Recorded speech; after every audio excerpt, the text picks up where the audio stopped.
Sunan Kalijogo dikenal memang salah satu dari dewan sufi, dewan ulama zaman itu yang hari ini kita menyebutnya Wali Songo.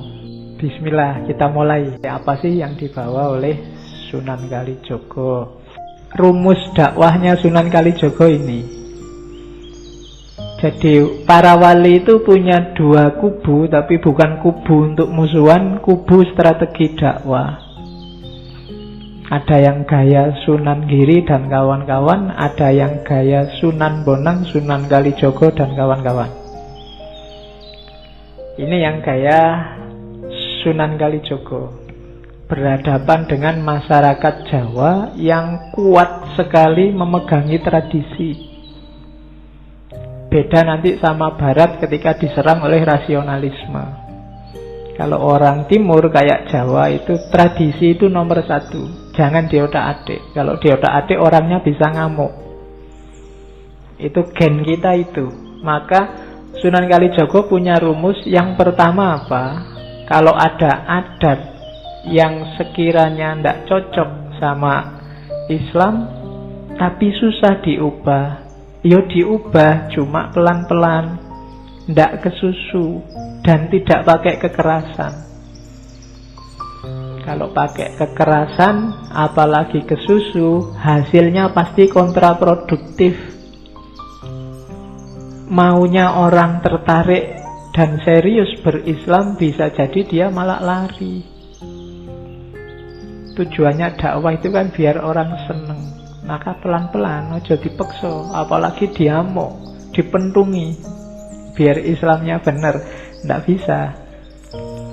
Tidak ada orang yang habis dipentungi terus ikut ideologinya orang yang mentungi.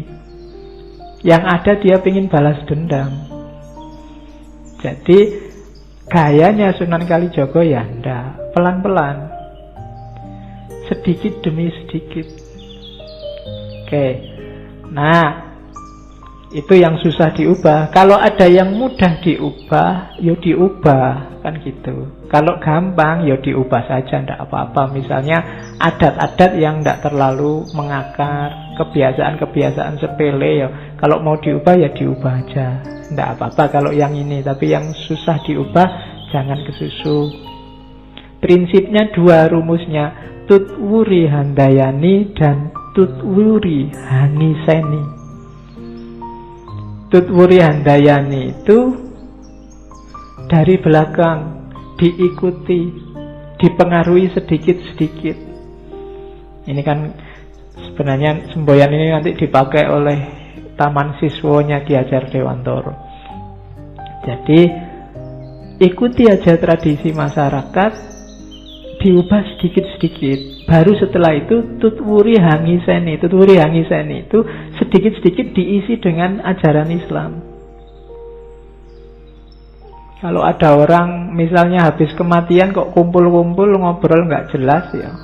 Misalnya kalian pindah kos-kosan, ada orang, kalau ada bayi terus ngumpul ngobrol ngerokok nggak jelas, ngobrol ngalung itu, diikuti aja, jangan tiba-tiba dimarahi. Cuma sambil Tutwuri Hangiseni. Masuklah ke sana, ikutilah, isilah sedikit-sedikit dengan yang baik. Lama-lama mereka berubah. Makanya jangan kaget kalau ada wali-wali tertentu yang kerjaannya masuk ke lokalisasi, masuk ke bar, masuk. Itu mereka membawa prinsip ini. Lah kalau orang-orang yang di lokalisasi nggak ada yang mau masuk, dianggap haram, dibakar saja, ya nggak jadi dakwah. Yang sesat tetap sesat.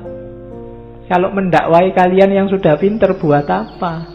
Wong wis apik, dakwah itu ke yang jelek. Maka jangan dimarahi kalau ada wali yang dakwah ke sana. Ya meskipun kalau kalian saya tidak percaya. Ya, untuk kalian lokalisasi kok ke sana dakwah, Pak. Tidak percaya aku. Ngajari tahajud itu loh, Pak. Ya, tahajud kok sujud terus tidak nganggu. Ya, jadi mereka ini Tutwuri Hangiseni diisi sidik-sidik. Ya bayangkan ya, saya bayangkan misalnya orang-orang mabuk, orang-orang preman-preman itu tiba-tiba ono kiai ikut duduk bersama mereka. Nggak usah kiai itu ceramah, yang mabuk sungkan dewe. Lama-lama bisa bubar itu, nggak jadi mabuk di situ. Itu pendekatan kultural namanya. Oke, jadi tutwuri handayani, tutwuri hangisani. Diikuti pelan-pelan, diubah pelan-pelan. Jangan dimarahi, jangan disesat-sesatkan, dikafir-kafirkan. Nanti mereka lari dari Islam. Nah, itu strateginya Sunan Kalijogo. Orang Jawa suka dengan kesaktian-kesaktian, Sunan Kalijogo masuk lewat jalur itu. Orang Jawa suka dengan wayang, masuk lewat wayang. Suka dengan lagu-lagu, masuk lewat lagu-lagu. Itulah tutwuri handayani, tutwuri hangisani. Masyarakatnya jadi enak menerimanya. Itu loh. Oh, ternyata agama baru ini sama aja tuh kayak milik kita. Jangan-jangan lebih sempurna, kan orang mikirnya ke sana. Oke. Makanya orang Jawa yang suka sakti-sakti, Sunan Kalijogo menunjukkan, wah aku ya iso sakti, bahkan lebih dari mereka. Itu kan masuk pelan-pelan sambil ngisi. Sama kayak Nabi Muhammad turun di Arab. Orang Arab terkenal dengan dunia kepenyairannya, masuk dengan Al-Quran, punya nilai sastra yang luar biasa. Jadi tidak datang tiba-tiba dipukuli semua biar masuk Islam, enggak. Ditarik pakai Quran yang nilai sastranya luar biasa. Dan yang terakhir, anti konfrontasi.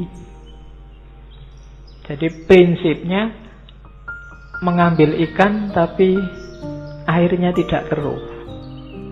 Kalau airnya keruh, itu ya semua ikannya bisa mati. Nggak jadi ngambil ikan. Bahkan dai-nya juga bisa ikut mati. Kalau kamu dakwah dengan keras, terjadi kerusuhan, nggak cuma yang rusuh, yang korban, kamu sendiri bisa juga jadi korban. Maka mancinglah tidak dengan mengeruhkan airnya. Hasilnya ada tapi airnya tidak keruh. Nah, itu strategi keempat dari Sunan Kalijogo. Jadi cabang yang berbeda nanti dengan gayanya Sunan Giri, yang masuk ke politik dengan gayanya sendiri. Nanti ada Giri Prapen itu dan seterusnya. Strategi dakwah yang berbeda.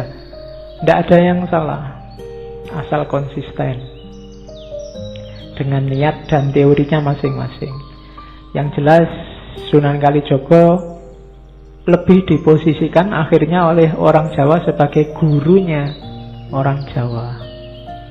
Dalam banyak kasus selalu yang disebut Sunan Kalijogo.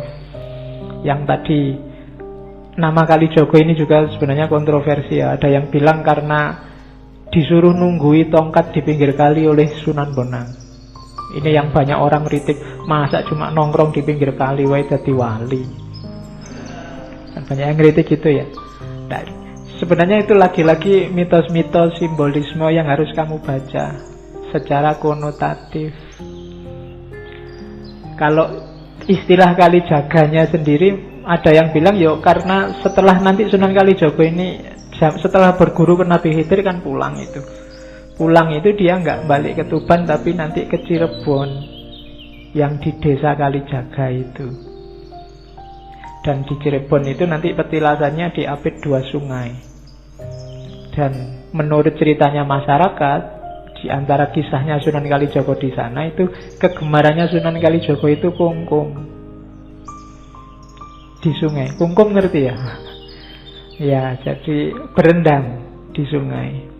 Nah, itu makanya terus lama-lama dikenal sebagai Desa Kalijaga, Sunan Kalijogo. Kapan-kapan silahkan ke sana. Masih ada petilasannya, masjidnya masih ada. Di sana ada mitos tentang kera. Jadi kera di sana itu kalau Jumat, kalau hari biasa itu di mana-mana ketemu kalian kera, tapi kalau hari Jumat tidak akan ketemu. Kamu cari di mana saja tidak akan ketemu. Nah, itu mitosnya dulu ada warga yang waktunya sholat Jumat, diperintah sholat, diminta-minta sholat Jumat, sampai Sunan Kalijogo sendiri menemui mbok kamu sholat Jumat, dia tidak mau. Akhirnya Sunan Kalijogo jengkel, terus balik badan sambil bilang, sing ra gelem sholat yo kaya monyet, kaya bedes. Akhirnya dia berubah jadi monyet. Terus mitosnya di sana jumlah kera di sana itu 77 dan nggak akan berkurang, nggak akan bertambah. Kalau hari Jumat berkurang 1. Nah, yang tadi dikutuk oleh Sunan Kalijogo ini jadi manusia terus sholat Jumat, habis Jumat balik lagi jadi kera. Ya, nah itu mitos-mitosnya. Yuk bacalah secara konotatif. Jadi ya itu pasti ada maknanya simbol-simbol itu. Tergantung kita membacanya. Oke, itu strategi dakwahnya.